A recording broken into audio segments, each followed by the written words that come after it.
વડોદરા શહેર નજીક આવેલા દશરથ ગામમાં ઇન્દિરાનગર ખાતે છેલ્લા ઘણા દિવસોથી કચરો સળગાવવામાં આવી રહ્યો છે। આ ઉપરાંત અહીંથી કચરાનું યોગ્ય નિરાકરણ કરવામાં આવતું નથી।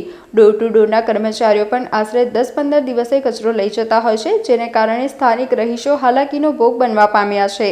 લોકોના સ્વાસ્થ્યને પણ અસર પડી રહી છે। હાલ કચરાના નિરાકરણ માટે પંચાયતે વુડાને કોન્ટ્રાક્ટ આપેલ હોય ડોર ટુ ડોરના કર્મચારીઓ અહીંયા જ કચરાને નાખવામાં આવે છે। કોઈ અજાણ્યા વ્યક્તિઓ દ્વારા અહીં કચરો સળગાવવામાં આવતા ઝેરી વાયુ ઉત્પન્ન થતાં લોકોને શ્વાસ લેવામાં ઘણી મુશ્કેલી પડી રહી છે। ત્યારે સ્થાનિક રહીશ હિતેન મકવાણાએ પંચાયતને 2 દિવસનું અલ્ટિમેટ આપ્યું છે। જો આનું નિરાકરણ કરવામાં નહીં આવે તો ગ્રામજનો સાથે ઉગ્ર આંદોલન કરવામાં આવશે તેવી ચીમકી આપી હતી। છેલ્લા 1 મહિનાથી અમે પંચાયતમાં વારંવાર રજૂઆત કરી છે।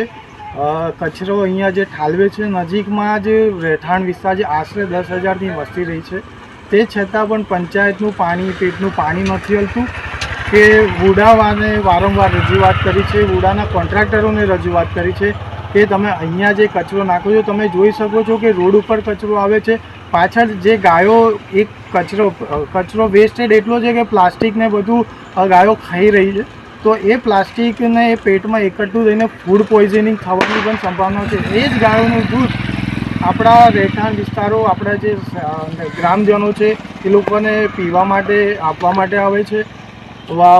છેલ્લા શનિવારે શુક્રવારે પણ કહેવામાં આવ્યું હતું વુડાને કે અહીંયાથી કચરો સાફ કરવામાં આવે, પણ આજ દિન સુધી એ લોકોએ કોઈ આની ઉપર એક્શન નથી લીધું, ના પંચાયતે કોઈ એક્શન લીધું છે।